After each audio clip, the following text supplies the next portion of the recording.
Because in order to be able to think, you have to risk being offensive. I mean, look at the conversation we're having right now. Peterson. Peterson, do you have any comments on the Nazi presence at your protest? The presence of Nazis and white supremacists assaulting people at your protest. Do you have any comment on that? Yeah, I don't like Nazis. As some of you may already know, a feminist in the name of Cathy Newman became a meme. You're saying lobsters Got verbally destroyed by God himself.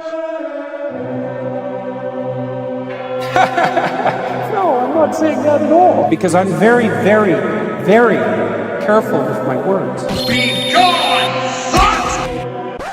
But wait, what you're about to see cannot be unseen. So here goes. What about C4 stuff? Meanwhile, Hoes need abortions! Hoes need abortions! Hoes need abortions! Hoes need abortions! Hoes need abortions! a few moments later. Why should women be content I'm not not saying to that get they to should the top? put up with it. I'm saying that the claim that the wage gap between men and women is only due to sex is wrong. And it is wrong. There's no doubt about that. The multivariate analysis have been done.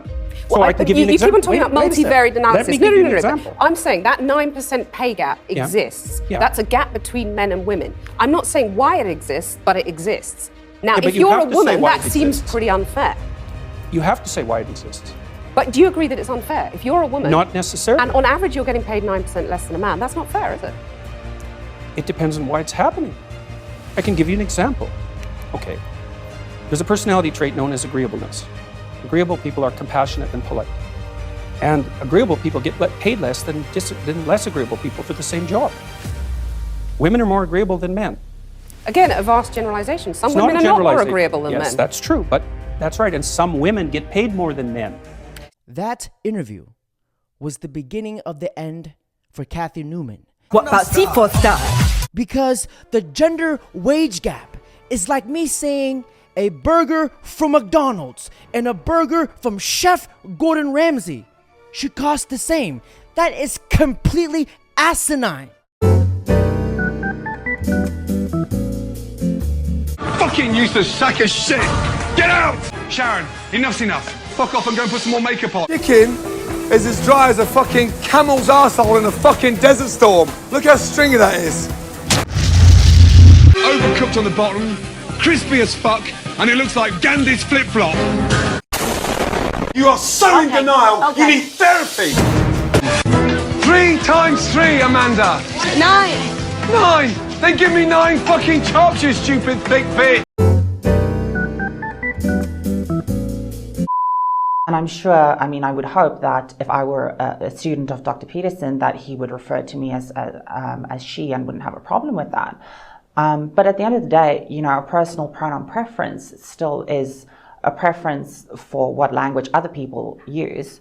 And at the end of the day, I don't have ultimate control over what Dr. Peterson, what the language he chooses to use, or anybody else for that matters. That's up to them. Okay, let me find out then. The problem arises. Let me find out. If she were a student of yours, what would you call her? She. You would. Okay. We've established that. I'm gonna ruffle some feathers for saying this, but ask me if I care. We don't give a fuck! Jesus! We don't give a fuck! Because they are only 2 genders, and the rest are unidentified Pokemons. Who's that Pokemon? Why should your right to freedom of speech trump a trans person's right not to be offended? Because in order to be able to think, you have to risk being offensive. I mean, look at the conversation we're having right now. You know, like you're certainly willing to risk offending me in the pursuit of truth. Why should you have the right to do that? It's been rather uncomfortable.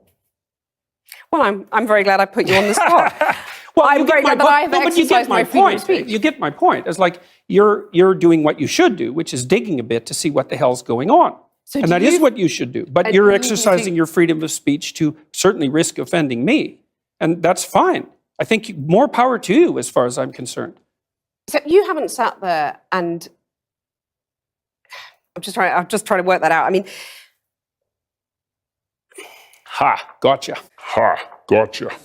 Gotcha, bitch! You have got me. You have got me. I'm trying to work that through in my head. Jordan Peterson is absolutely world class and one of the best at insulting people, but without insulting them. He does it with straight facts and logic. What a freaking legend. In this tyrannical patriarchy, of course, who's at the top? Men? Some men. White men? Well, that's White, another rich, thing. It's Anglo-Saxon men? Well, first of all, it depends on which element of the hierarchy you look at. And second of all, it's not men, okay?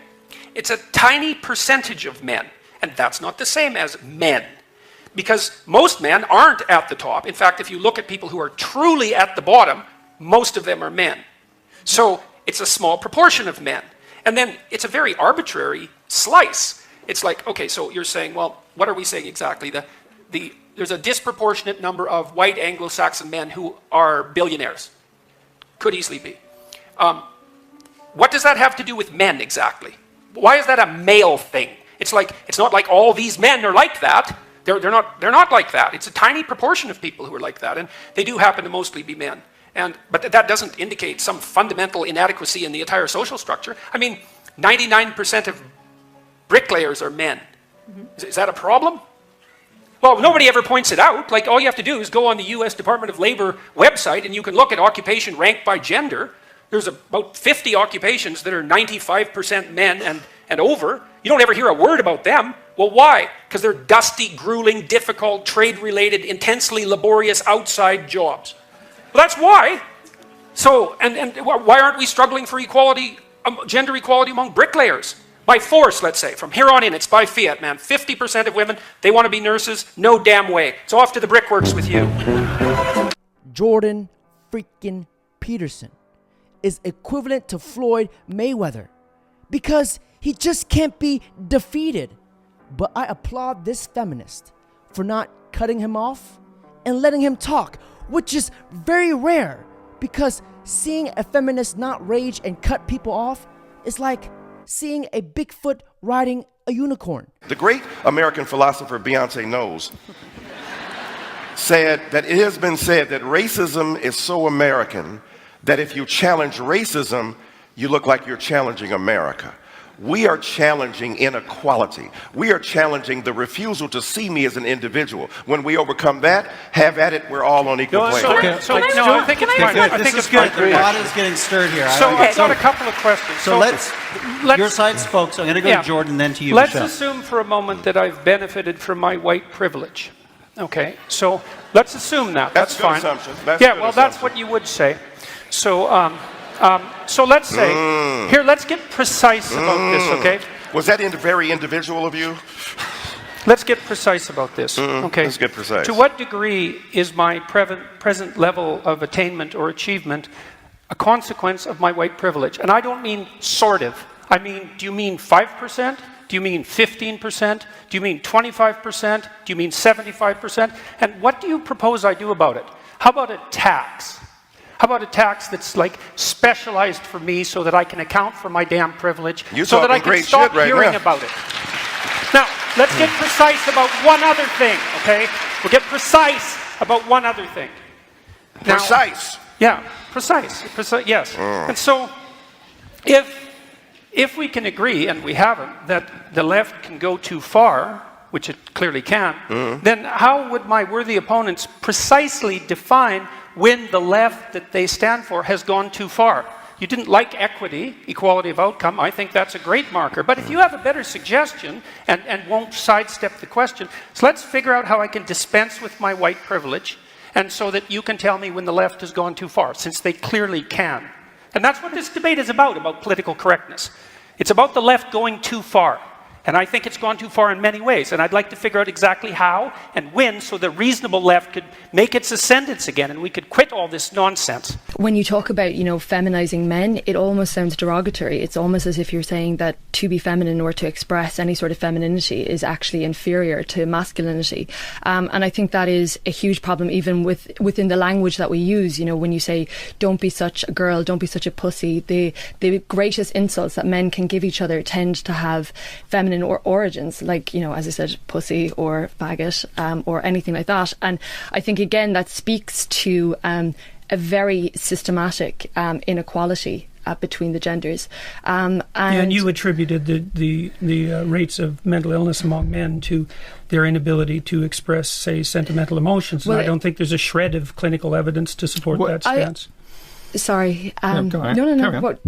Well, I don't think there's a shred of evidence to support that stance. The kind of violence, for example, that Lawrence is discussing is a consequence of competitive violence among young men as they move I think there towards. is some evidence that men find it difficult to talk about things, and that and they also ways find in it which hard you can to help reach young out. men to talk about things. And that's the evidence for the differential rates of mental health and suffering? I also don't think when you're talking about things being so innate, you know, I mean, Judith Butler would have said that, you know, gender is a construct, that gender is a performance. Well, Judith Butler doesn't know what she's talking about in the least, so I don't accept that. I mean, that's interesting, but she's no scientist. She doesn't know the psychological literature. Jordan Peterson gets gangbanged and gets jumped by the whole panel while constantly being interrupted, while he answers all of their questions, and on top of that, he dismantles all of them.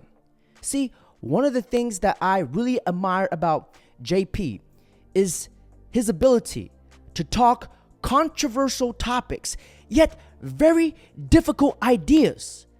But he makes it so easy and simple to understand. The man is a fucking genius. Hi, Jordan. My question is, what is the antidote towards toxic masculinity? What precisely, since we're going to pursue this, what precisely is toxic masculinity, as opposed to, say, toxic femininity or toxic humanity? What exactly are you asking me about? I really want to know what you like, how you would describe toxic masculinity. No, I want you to define what toxic masculinity constitutes. Since we're going to define things so carefully, let's do it. Okay. I think that the moment when you kind of, I have a hard time to kind of describe it in English. Let's say, that you kind of go over a boundary that kind of... Dr. Peterson dismantled this woman so hard that she forgot how to speak English. Describe it in English? She went in speaking the English language, and she left speaking gibberish.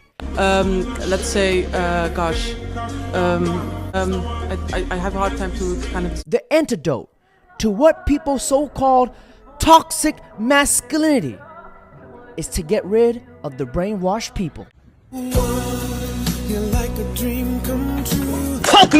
Why do you think it is that so much of what you say is so very popular with the alt-right? It isn't. And you don't have any evidence for that at all.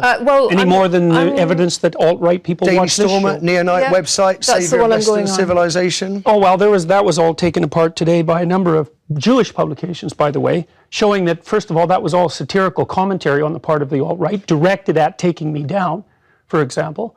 And there was an alt-right article yesterday published saying that I was a Jewish stooge and shill. So this is absolute nonsense, and I don't appeal primarily to the alt-right. There's no evidence for that at all. It's the proclivity of... I never said primarily, Jordan. What I'm interested in is why you think that you get the reaction that you do from the alt-right. Looking at the Cathy Newman documentary, what reaction? Interview. There's 10 million people watched that and commented on it. I'm talking about what I saw, and I'm curious to know what your reaction was to the glee with which the alt-right seized upon that interview. I don't accept Should we deal with the death threats? I mean, she had, I think, a dozen I don't accept death the threats. concept that it was the alt-right that was doing this. There were 10 million people who commented on that video, and about 95% of them commented negatively on Cathy Newman's behavior. You think there's 10 million alt-right trolls watching that? Jordan Peterson has to be and is one of the most brilliant minds for the past few generations. Every time I listen to Jordan Peterson, he makes me feel like a dumbass, which is impossible because I am Asian and I'm an absolute genius and I have never made a mathematical error in my life. But watching him, it just shows his true genius, that this man is absolutely transcendent. when it comes to the top Mount Rushmores of masculine figures, in my opinion, it goes Jordan Peterson, 2, Kevin Samuels, 3, Andrew Tate. You will never go wrong listening to these guys. These guys will guide you to your path of righteousness and finding your inner masculinity. On that note, that's it for today's video. Don't forget to like, comment, subscribe. Where's the lamb sauce? I just need This the lamb Where's the lamb sauce?